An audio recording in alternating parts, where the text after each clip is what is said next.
I Hate the News is the weekly news bulletin from I Hate Politics podcast, a show about a human activity we love to hate. I'm Sunil Dasgupta. It's April 7th, 2026. The Maryland House of Delegates passed a good cause eviction bill yesterday, April 6th. This is the second time the House has moved the bill forward. Bill sponsor Janelle Wilkins is hopeful the Senate will finally pass it this year. Wilkins joins the show to explain. Another House versus Senate battle this year involves the long-running special elections debate whether to fill state legislative vacancies by election or to keep the current party-based appointment system. This year, the Maryland Senate passed a special election bill, but the House then attached to it an amendment on congressional redistricting, which the Senate had rejected before. Bill sponsor, Senator Cheryl Kagan, pronounced her bill dead. She joins to explain. In Montgomery County, many families have received emails from a company called Kroll Settlement Administration about a class action lawsuit in Illinois involving the platform Naviance, which is widely used in Montgomery County public schools. Is this a phishing scam? What does it mean? Online privacy attorney and MCCPTA Safe Technology Committee Vice Chair Joel Schwartz clarifies. And more. Stay with us.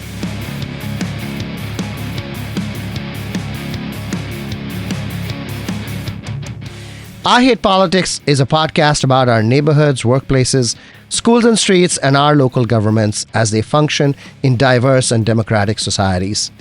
This means our politics are messy, dirty, sometimes corrupt, with often self-serving politicians. But no matter how much we may hate politics, we are never exempt from it, even when we refuse to participate. In fact, the purpose of politics is to keep society functioning precisely when we don't agree with each other, like now. Music for this episode comes from Washington, D.C. progressive rock band A Shrewdness of Apes. Ian Mabley on vocals and guitar, Josh Pittman on bass, and J.R. Franks on drums. You can find their music at asoaband.com.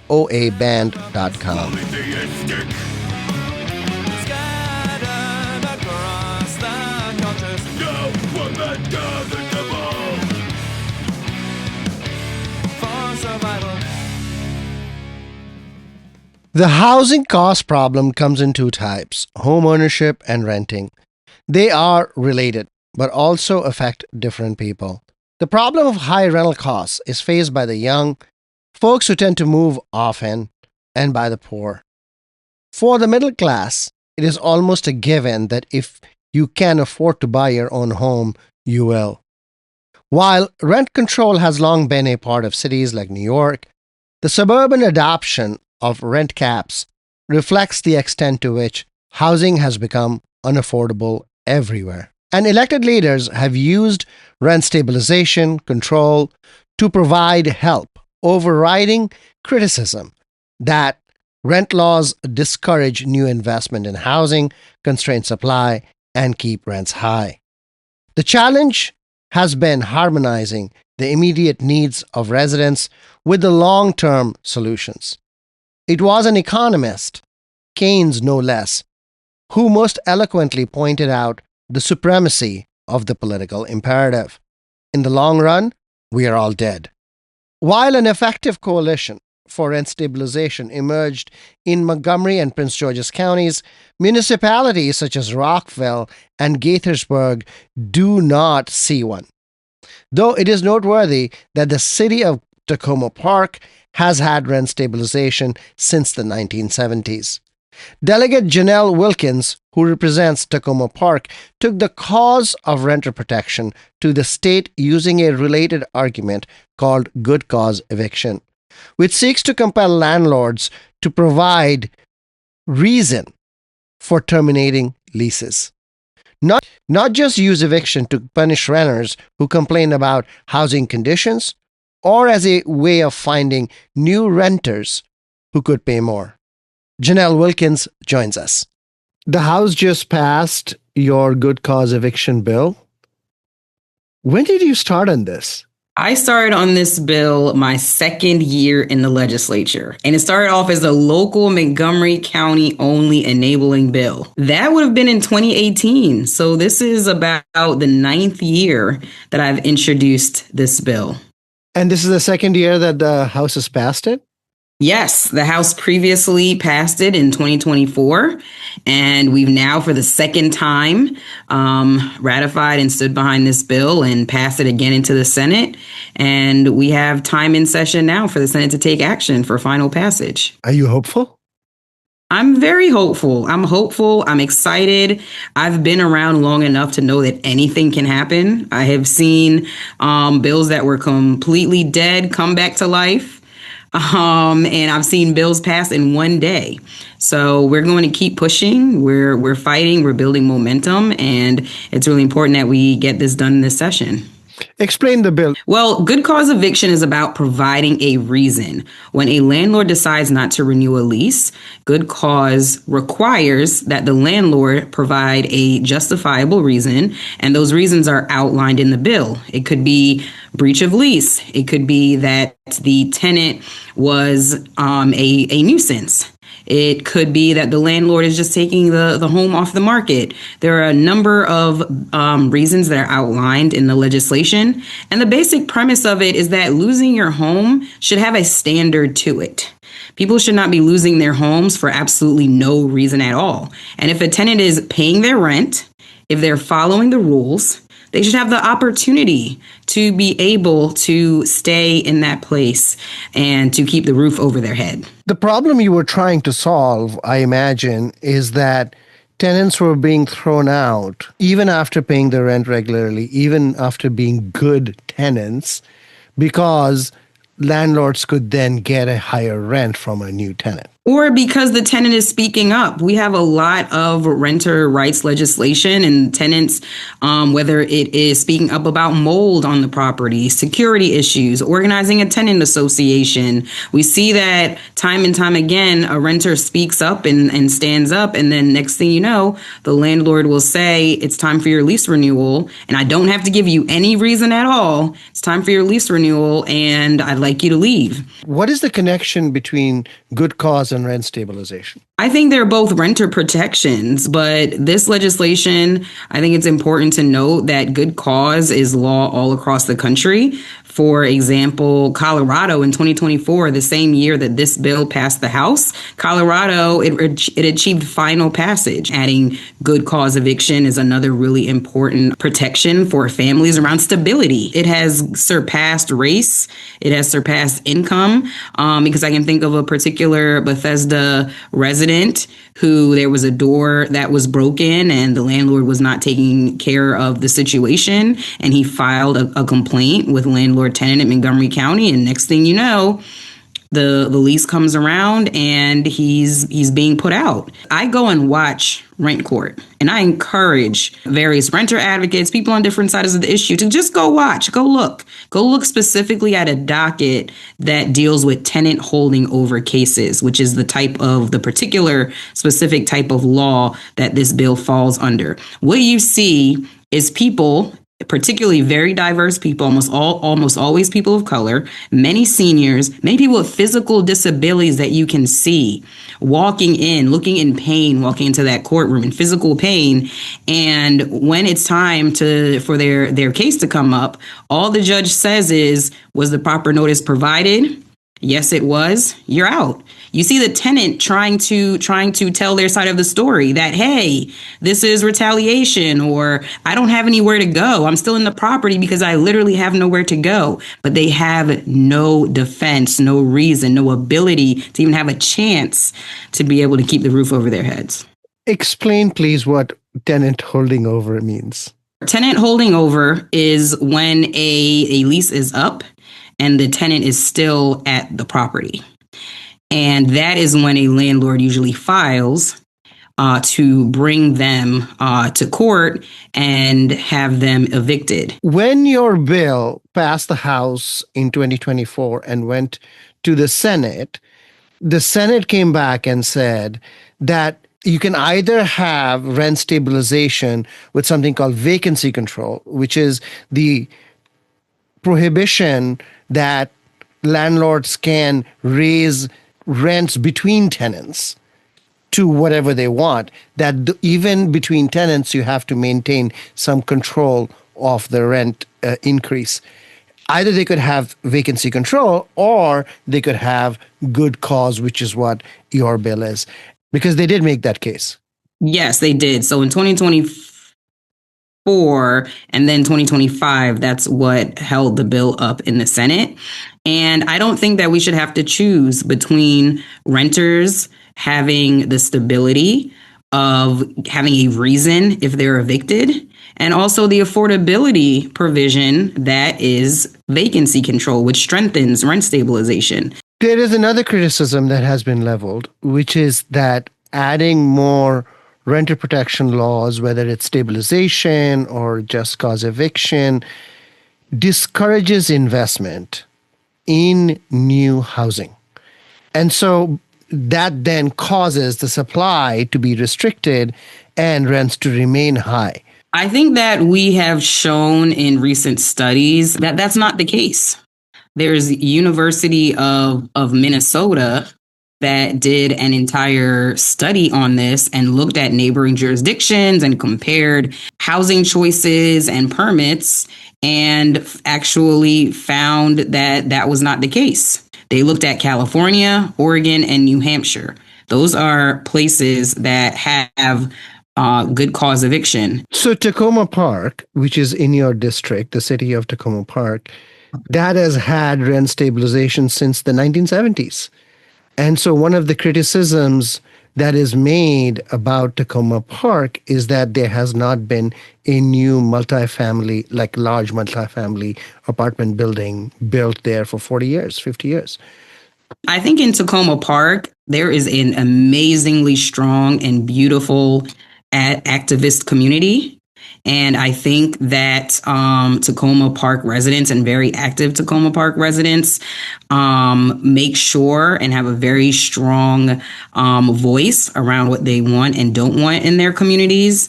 And I think that Tacoma Park is a very specific case. I think that you'd also find in Tacoma Park residents who are very happy with rent stabilization. Janelle Wilkins, good luck in the Senate. Thank you. I appreciate it. Thanks for having me.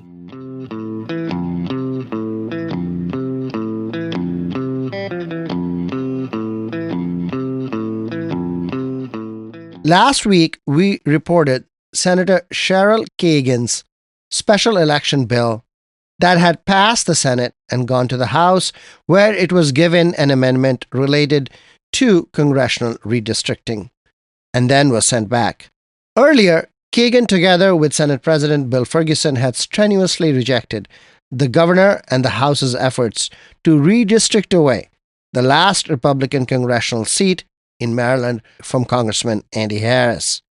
Senator Kagan joined me to explain why she said her bill was dead, and that there was some hope of resurrection via a bill sponsored by Delegate Linda Foley. The problem was that they amended it before returning it to the Senate, and they amended it with redistricting in there. And the Senate has been very clear, we are not going to be voting on redistricting this year. So as far as I'm concerned, that killed my bill. What did your bill say? My bill talks about how voters deserve to have their legislators elected rather than selected. And so in roughly the first half of a 4-year term, if there's a vacancy based on resignation, an appointment to the governor's office, death, relocation, that the voters should get to pick the new person. And that has not been the way it has occurred. What happens if somebody vacates their office at the second half of their term? This version, SB 5, is a compromise. And for the second half, after it's too late to get a special election in the presidential year, for fiscal reasons, it just made sense to stick with the political parties appointing. Perfect is the enemy of the good, Sunil. That's the reality of legislating. You can't always get the perfect bill. You can't always get what you want. But as they say, but if you try sometimes, you just might get what you need. Delegate Chris Fair, who added the amendment to your bill in the House, what did the amendment say? The fact that it had that word in there, the fact that it had the word district in there, killed the bill. Folks on the House have said that the redistricting amendment really did not address that they be redistricting this year, that they were trying to fix something in the future. If it's in the future, then we can talk about it in the future. Right now, we needed to pass a special elections constitutional amendment in 2026 so it could be on the ballot in November. The Senate wants X, the House wants Y. They wanted redistricting. Why not make a deal? This is sausage making after all. The Senate was very clear. The Senate president, who was so courageous and so persistent in his views, and I strongly support him. I agreed with him. It was risky, let alone time consuming, and not the right timing. In Maryland, we have 8 congressional districts. We have 7 Democrats right now and 1 Republican. I understand the concept of wanting 8 Democrats and 0 Republicans to try to win the Democratic majority back in Congress. I love the idea. The reality is that the chances are pretty high that not only wouldn't happen, but we could lose ground and we could go back to 6-2 or, God forbid, 5-3. The courts have been very clear they don't like political redistricting in Maryland, and this would be a very political map. Delegate Linda Foley has a bill on special elections in the House. Was it a cross-file or is that different from what you had? It is precisely the same as my bill. We've been working together for several years. The Senate kept passing the bill and sending it over where it died in the House. With new leadership and a new committee chair, a new subcommittee chair, we were told that this is the year. So I am hopeful, and the only path to getting this done right now is if the House decides to pass Linda Foley's bill back to the Senate, send it clean, no amendments, and the Senate will take it up, and I suspect we will get it done so it can be on the ballot in November. And do you think the House will do that? If we don't get it done this year, to have it on the ballot in 2026, it will be 6 years, 2032, before we can have special elections in Maryland. Senator Cheryl Kagan, thank you. Thank you.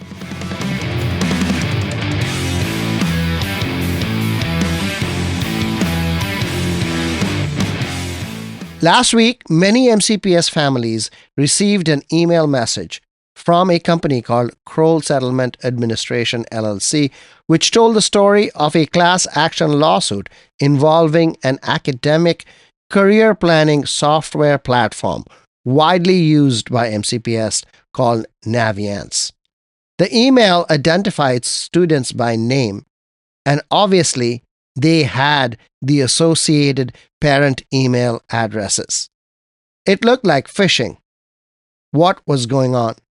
Joel Schwartz is an online privacy lawyer and the vice chair of a MCPS parent group that works on safe technology. About 4 or 5 years ago, we started seeing an increase in lawsuits against websites. The allegation being that when websites share information with third parties, whether it's their analytics providers, advertisers, etc., they are potentially violating federal and state wiretap laws, which basically say that you need consent of someone to disclose their information in real time to a third party.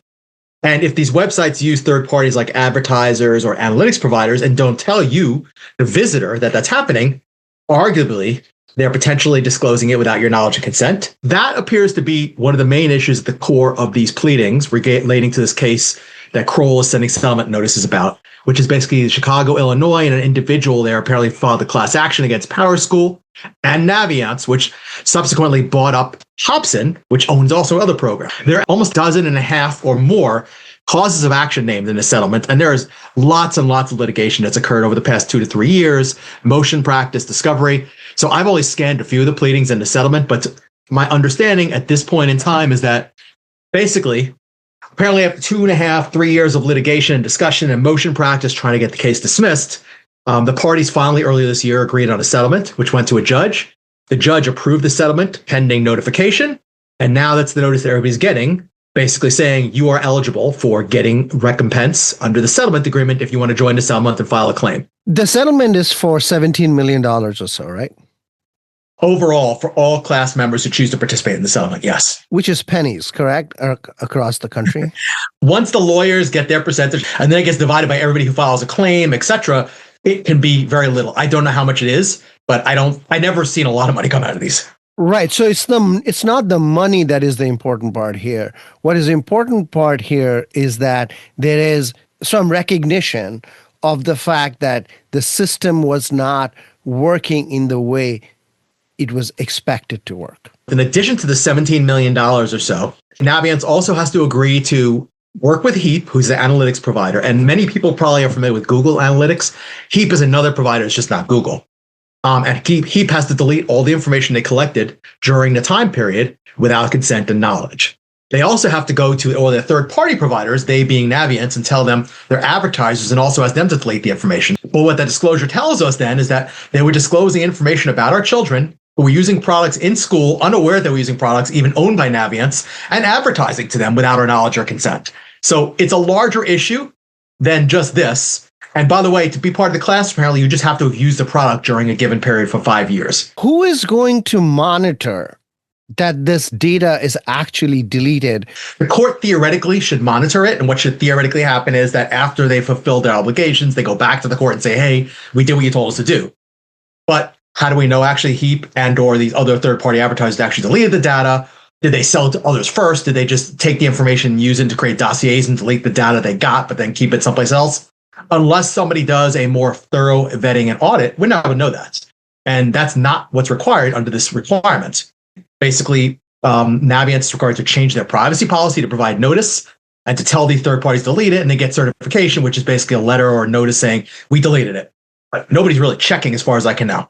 Looking at the future, is there any precedential value to this settlement, or does it say anything about future situations like this? No, I mean, this is no different than any other settlement I've seen in other cases similar to this, maybe either, for privacy violations, where basically they have to do something, pay some money, delete information, and certify they deleted it. But the certification can be a paragraph, and nobody's actually checking. And given we know the ecosystem of data, even if you delete it, you being company A, if you've already disclosed the companies B, C, and D, how do we deal with those harms? Nothing's, as far as I can tell, has really been discussed about that. So it's a superficial solution for a much larger problem.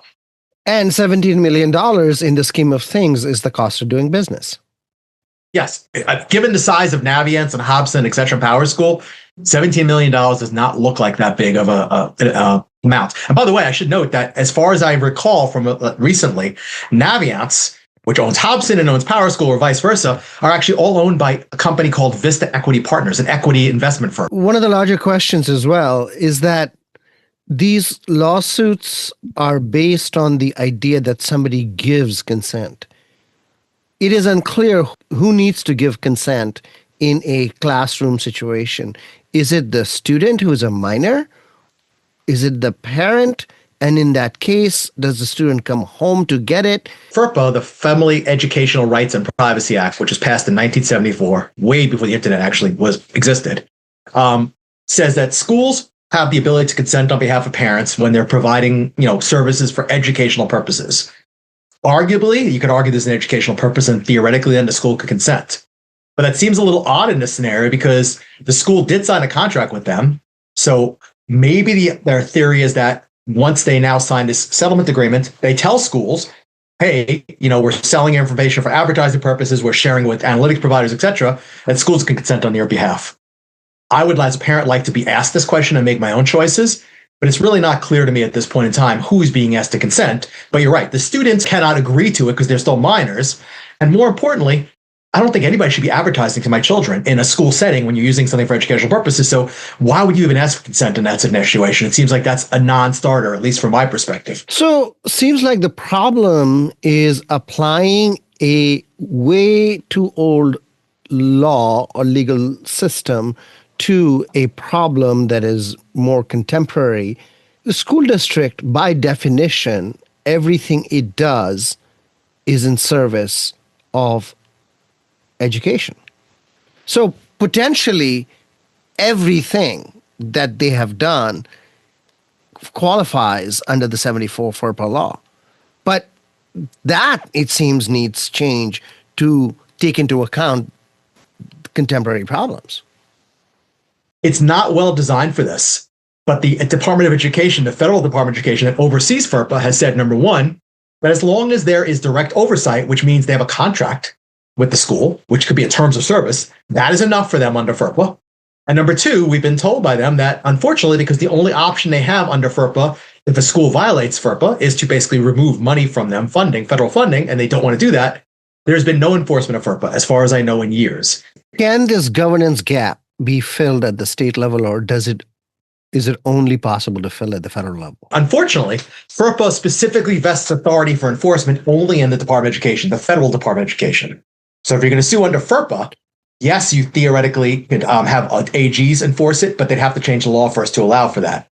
Just as importantly, many laws, state laws, from my understanding, may exempt FERPA covered data. So again, everything's right now deferring to the Department of Education. Well, there is no Department of Education practically. There has not been for a long time. In my mind, since COVID, we've been pushing this issue, and we haven't heard back from them since. Although they do important things related to school funding for food, etc. But when it comes to actually overseeing EdTech, they are non-existent. Joel Schwartz, thank you. Thank you very much.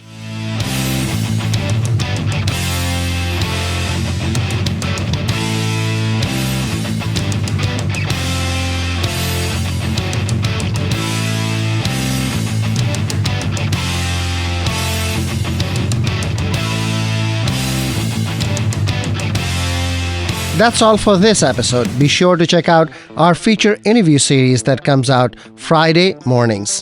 I Hate Politics is produced by me, Sunil Dasgupta. Music for this episode comes from Washington, D.C. progressive rock band A Shrewdness of Apes. Ian Mabley on vocals and guitar, Josh Pittman on bass, and J.R. Franks on drums. You can find their music at asoaband.com. If you want to share your music on the show or know someone else who might want to, please email us at producer@ihppod.org. I hope you'll subscribe and share the podcast as we bring you stories about politics close to you and to your home. See you next time.